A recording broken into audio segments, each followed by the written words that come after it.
Seperti biasa pada video kali ini kita akan membahas preview cerita Donghua Renegade Immortal episode ke-140. Kalau begitu tanpa basa-basi, sekarang langsung saja kita masuk ke bagian cerita terbaru.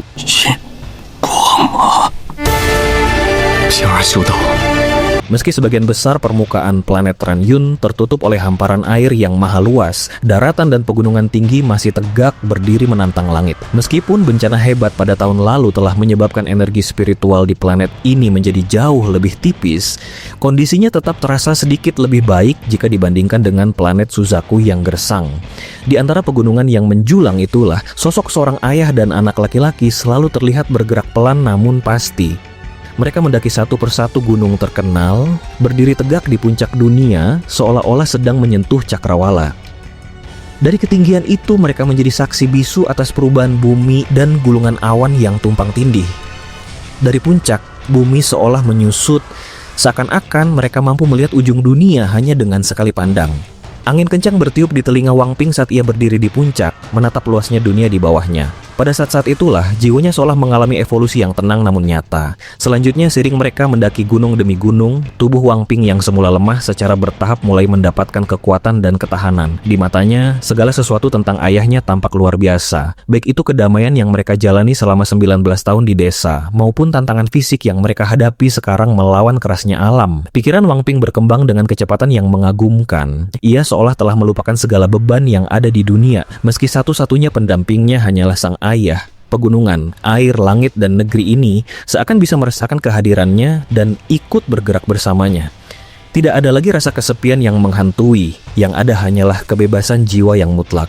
Tidak peduli betapa curam atau berbahayanya sebuah gunung, itu tidak pernah bisa menghentikan langkah dua ayah dan anak ini. Gunung-gunung besar yang tampak angkuh itu satu persatu jatuh di bawah kaki mereka. Walaupun tubuh Wang Ping hanyalah seorang manusia fana, hatinya terus-menerus dibentuk melalui perjalanan ini hingga mencapai ketinggian spiritual yang baru. Ia belajar mengalami hidup melalui pegunungan, menenangkan pikiran dengan menyeberanginya, dan merasakan kekuatan dari setiap puncak yang berhasil ia taklukkan. Namun, ia tidak pernah berhenti atau menyerah pada kekuatan itu. Ia terus mendaki menggunakan tubuh manusianya untuk mewarisi cita-cita Wang Lin yang menantang surga. Di sisi lain, Wang Lin memang tidak menanamkan metode kultivasi apapun kepada Wang Ping, namun ia menggunakan caranya sendiri untuk memurnikan pikiran dan batin putranya. Saat haus, mereka meminum air jernih dari mata air pegunungan. Saat lapar, mereka memakan buah-buahan liar dan daging hewan buas. Jika lelah, mereka beristirahat di atas tanah, dan saat kantuk menyerang, mereka berbaring di bumi dengan langit luas sebagai selimut mereka.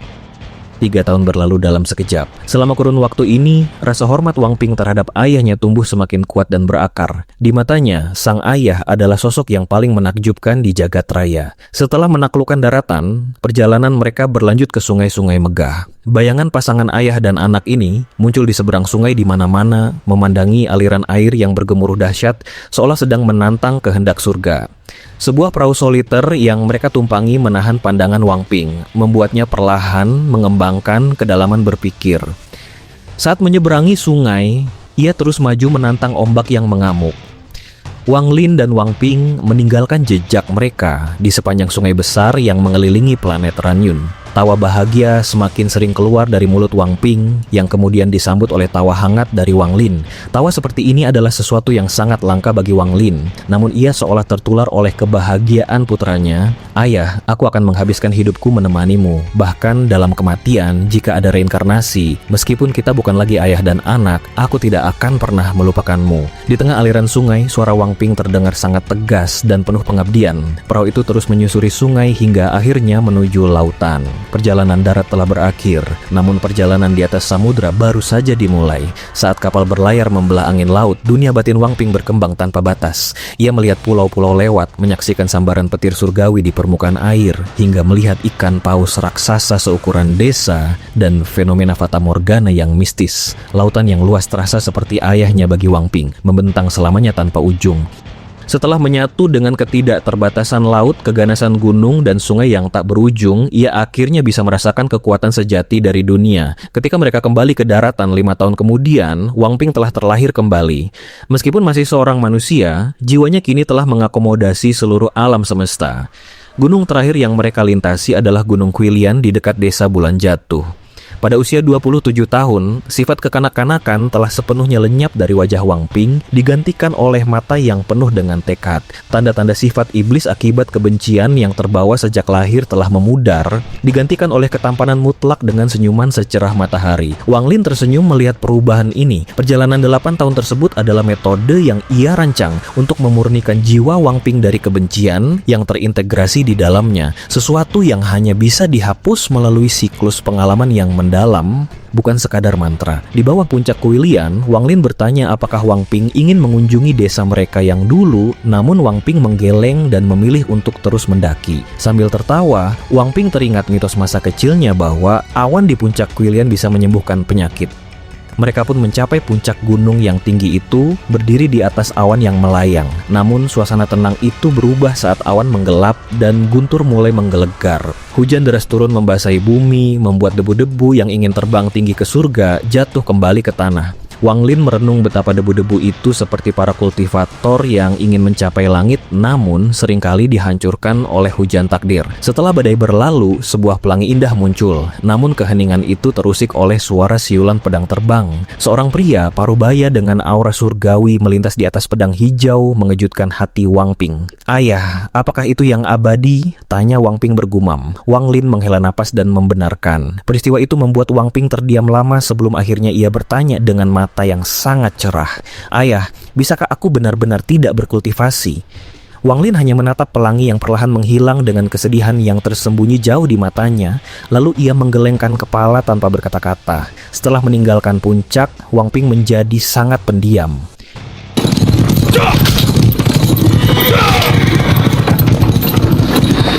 Mereka menempuh perjalanan menuju kota besar menggunakan kereta kuda.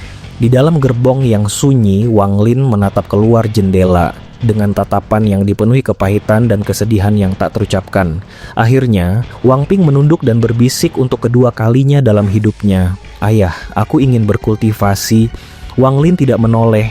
Suaranya terdengar tenang namun mutlak saat ia menjawab, "Kamu tidak cocok untuk kultivasi." Wang Ping sempat bertanya mengapa dengan penuh keengganan, namun Wang Lin hanya membalasnya dengan tatapan tenang yang sama seperti 10 tahun lalu. Di tengah suara roda kereta yang bergulir, Wang Ping akhirnya menyerah dan berbisik lirih, "Aku mengerti, Ayah." Wang Lin segera menarik pandangannya dan memalingkan wajah ke arah jendela gerbong, memastikan agar Wang Ping tidak dapat menangkap gurat kesedihan serta kepahitan yang membekas di matanya. Hingga detik ini, tidak ada satupun makhluk di bawah langit yang tahu alasan sebenarnya mengapa ia melarang keras Wang Ping untuk menyentuh jalan kultivasi. Sun Tai tidak tahu Wang Ping apalagi, hanya Wang Lin seorang yang memikul beban rahasia itu. Ini adalah keputusan yang ia ambil demi keselamatan dan jiwa Wang Ping sendiri, sebuah alasan yang jauh melampaui urusan masa lalunya dengan Liu Mei.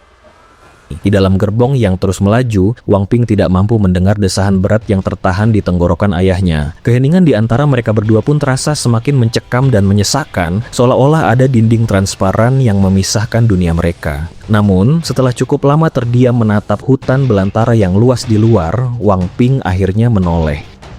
Melihat profil wajah ayahnya yang kian keriput dan tampak lelah dari samping, hatinya merasa tak tega dan dipenuhi penyesalan. Dengan suara lembut yang nyaris berbisik, ia berkata, "Ayah, saya salah." Mendengar pengakuan itu, Wang Lin perlahan berbalik. Ia memberikan senyum ramah yang menenangkan, seolah menghapus ketegangan sebelumnya. Meski ia tetap memilih untuk menyimpan suaranya rapat-rapat.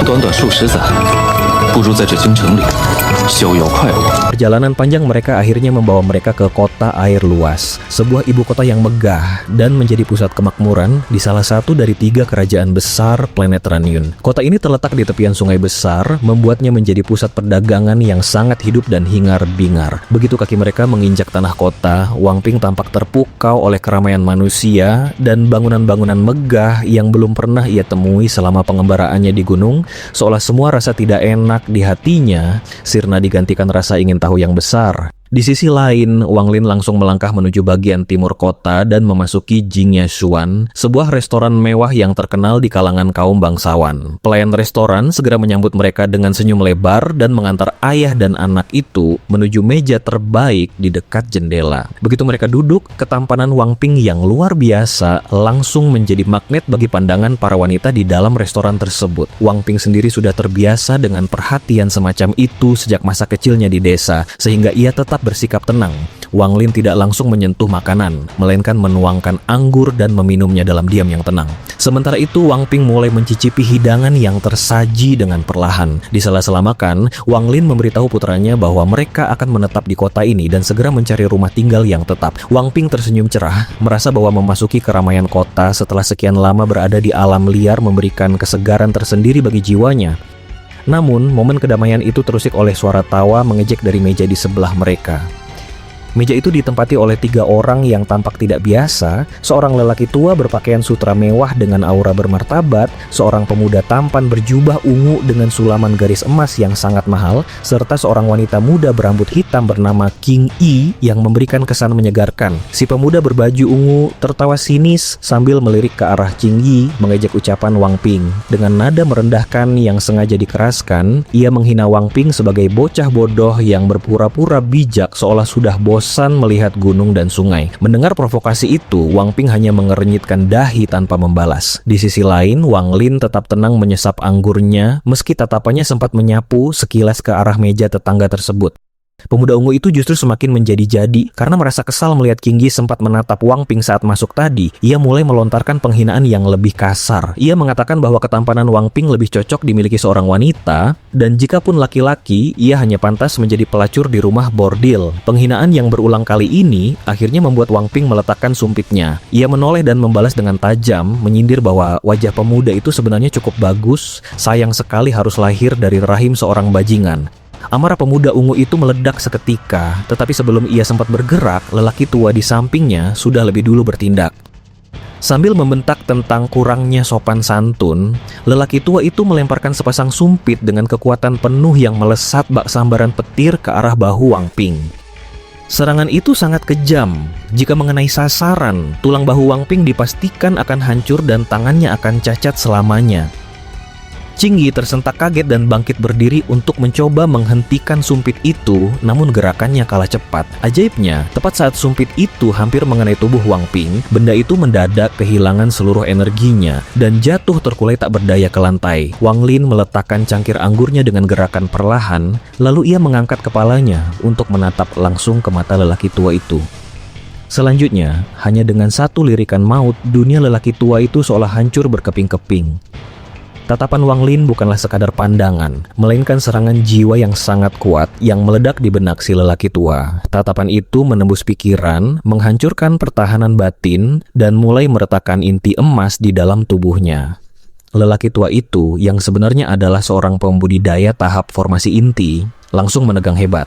Tubuhnya gemetar tak terkendali, keringat dingin membasahi punggungnya, dan darah segar yang mengandung jejak energi inti mulai merembes dari sudut mulutnya. Kursi yang didudukinya hancur berkeping-keping saat ia jatuh tersungkur ke lantai dalam kondisi yang sangat memprihatinkan. Dengan sisa tenaganya, ia segera menelan pil pemulihan dan menghancurkan sebuah giok pesan untuk meminta bala bantuan. Restoran Jingye Xuan mendadak sunyi senyap. Para pelanggan yang cerdik segera melarikan diri karena menyadari bahwa mereka sedang berada di hadapan badai yang mengerikan. Di sisi lain, Wang Lin dengan sangat tenang kembali mengambil kendinya, meneguk anggur, dan berucap dengan suara rendah yang menggetarkan seluruh ruangan, "Aku tidak membutuhkanmu untuk mengajari anakku."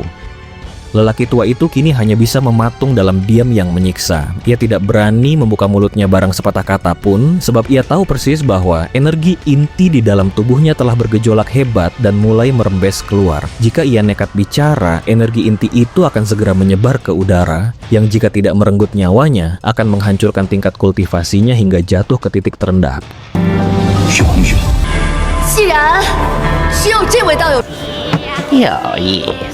Saat ini, ia sepenuhnya bersandar pada khasiat pil yang sempat ia telan, meski efeknya sangat kecil untuk membendung kabut hijau energi spiritual yang mulai menguar dari pori-pori tubuhnya. Di sisi lain, pemuda berbaju ungu yang tersungkur di lantai mencoba mengumpulkan sisa keberaniannya. Ia menatap Wang Lin dengan mata penuh dendam dan berusaha menggertak. Tidak kusangka kau seorang kultivator. Bagus sekali, tapi ketahuilah, di planet Ran Yun menyinggung keluarga Sun sama saja dengan, namun belum sempat ancaman itu selesai terucap, Wang Lin hanya melambaikan tangan kanannya dengan gerakan santai. Seketika tubuh pemuda itu bergetar hebat, wajahnya memucat pasi, dan ia jatuh terjerembab ke tanah tanpa daya. Wang Lin sengaja tidak membunuhnya. Ia melihat pemuda itu tidak memiliki banyak energi spiritual dan masih dianggap manusia, bahkan jika ia memiliki garis keturunan bangsawan. Bagaimanapun, identitas mereka tidak berarti apa-apa bagi Wang Lin, sang leluhur tertinggi di planet ini. Adegan yang berlangsung begitu cepat itu membuat Wang Ping terkesiap. Selama ini ia tahu ayahnya hebat, namun baru kali ini ia melihat sang ayah menjatuhkan lawan hanya dengan satu lirikan dan lambaian tangan. Selanjutnya, suasana tegang itu sedikit mencair ketika King Yi, wanita muda di meja sebelah, melangkah maju dengan ragu. Dengan penuh hormat dan ketakutan ia berbisik, "Senior, kami yang telah bersikap sembrono." Wang Lin tidak merespons, ia hanya mengambil kendi anggurnya dan menyesapnya tanpa sedikit pun menoleh ke arah gadis itu. Melihat Wang Lin yang dingin, Wang Ping justru menunjukkan sisi ramahnya. Ia melemparkan senyum yang begitu tampan hingga membuat wajah King Yi merona merah. "Nona, apakah namamu King Yi? Namaku Wang Ping. Apakah Nona juga seorang kultivator?" tanya Wang Ping. King Yi menjawab dengan malu-malu bahwa ia belum mencapai tahap pendirian yayasan sehingga belum berani menyebut diri sebagai kultivator. Ia pun membalas dengan peringatan cemas agar Wang Ping dan ayahnya segera pergi, sebab gurunya telah menghancurkan giok pesan untuk memanggil bantuan. Namun Wang Ping seolah tidak peduli dan tetap asyik berbincang ringan dengan gadis tersebut. Tiba-tiba suara siulan membelah udara di luar restoran, diikuti embusan angin kencang yang membawa masuk 3 sosok lelaki tua. King Yi segera membungkuk hormat menyambut leluhur Sun.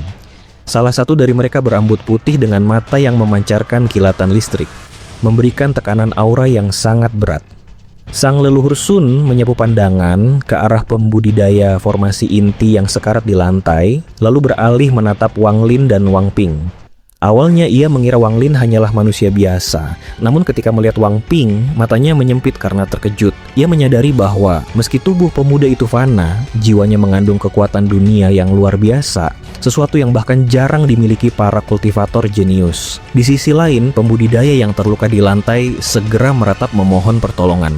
Dengan segel tangan yang cepat, leluhur Sun mengunci energi inti yang bocor dari tubuh keponakannya, lalu menatap Wang Lin dengan tajam.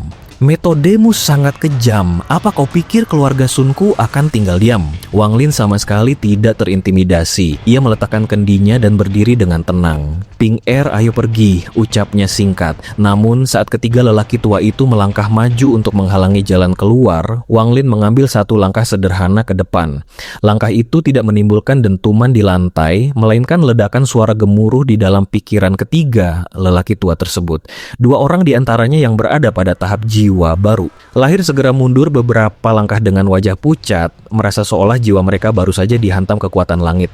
Bahkan sang leluhur Sun yang sudah berada di puncak tahap jiwa baru lahir merasakan dampak yang sangat mendalam. Aura yang dipancarkan Wang Lin bukanlah mantra biasa, melainkan tekanan dari seseorang yang telah memiliki daunnya sendiri dan mampu meminjam kekuatan semesta. Tanpa sepatah kata lagi, Wang Lin berjalan melewati mereka, diikuti oleh Wang Ping yang sempat memberikan senyum lembut perpisahan kepada King Yi. Sekali ini saja, suara dingin Wang Lin bergema di telinga para pengikut keluarga Sun, meninggalkan mereka dalam ketakutan yang mencekam. Bahkan setelah sosok ayah dan anak itu menghilang. Setelah menjauh, Wang Ping bertanya apakah ayahnya mengenal keluarga itu. Wang Lin bercerita bahwa ia pernah berjanji melindungi keluarga Sun selama 1 abad. Ia kemudian menggoda Wang Ping tentang ketertarikannya pada King Yi, yang membuat wajah tampan putranya memerah karena malu. Selanjutnya, mereka menetap di sebuah rumah halaman besar yang mewah di bagian utara kota. Sementara mereka beristirahat dengan tenang bersama para pelayan baru, di sisi lain, berita tentang kejadian di restoran tersebut mulai memicu kegemparan besar di markas keluarga Sun.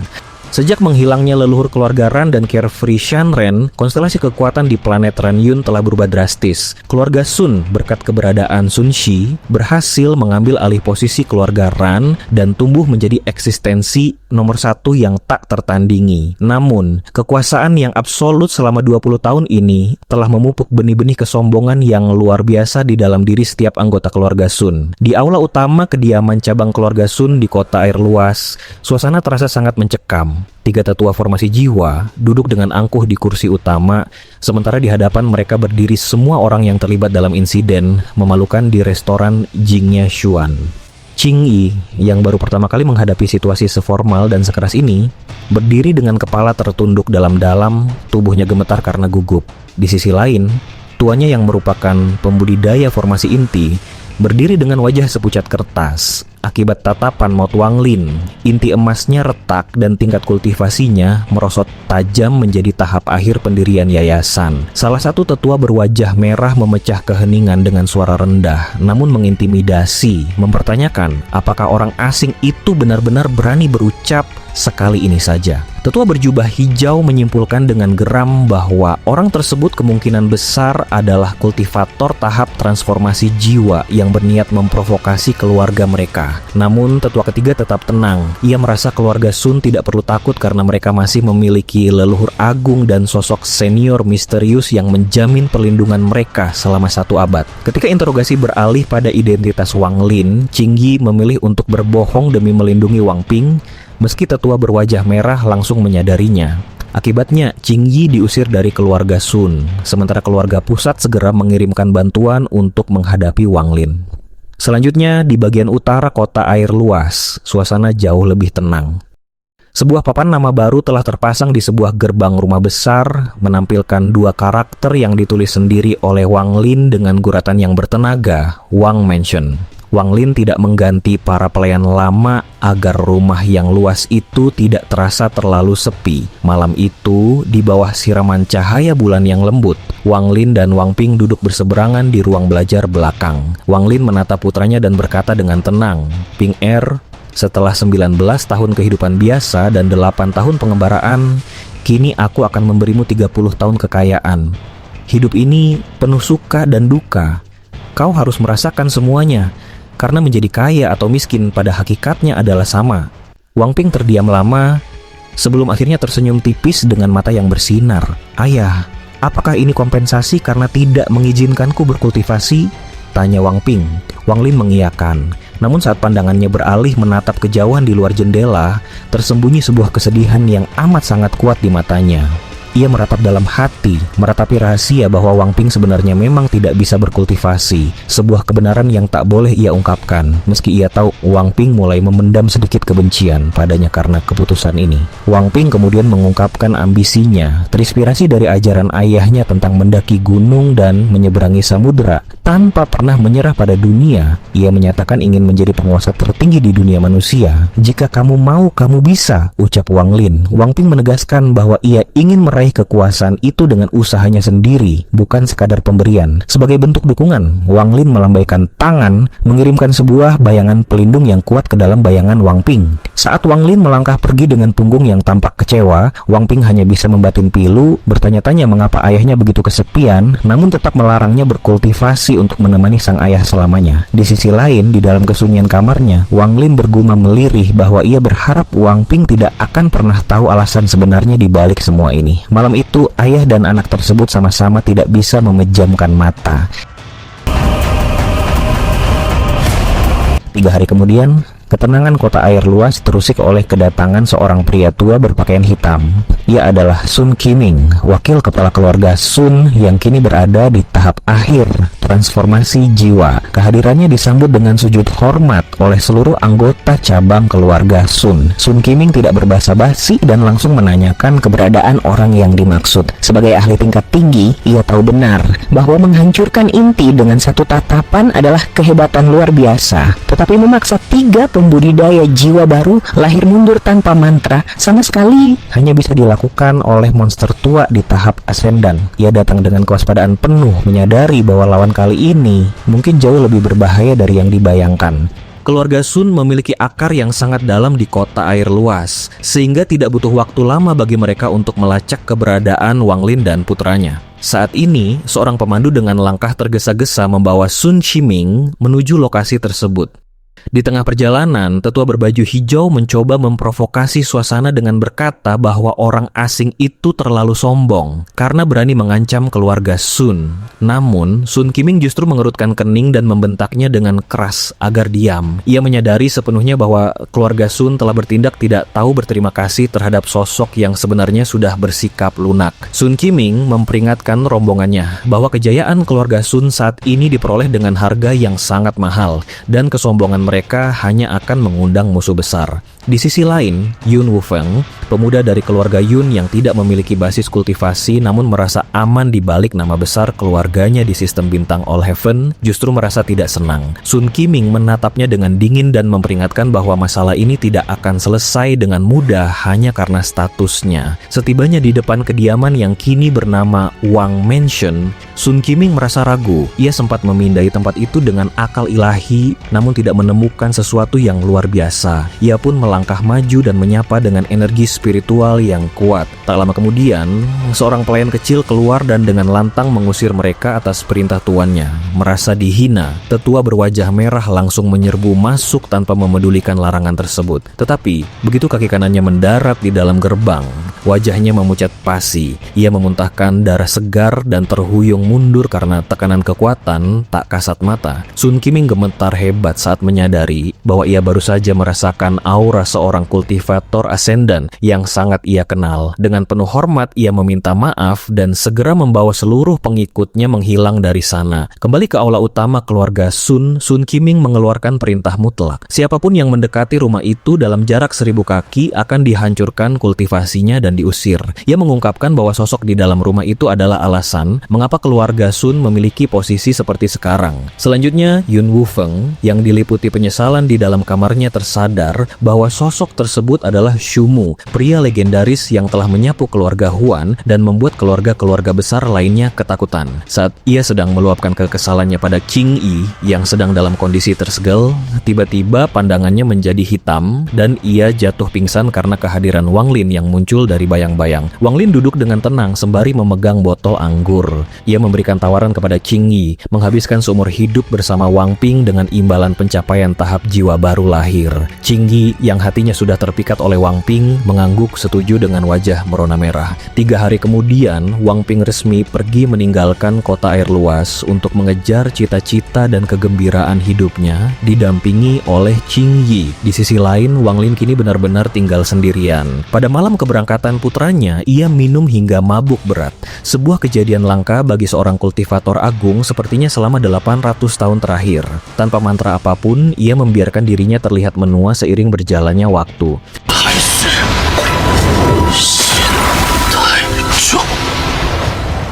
有一天你会明白，非是我不让你修的。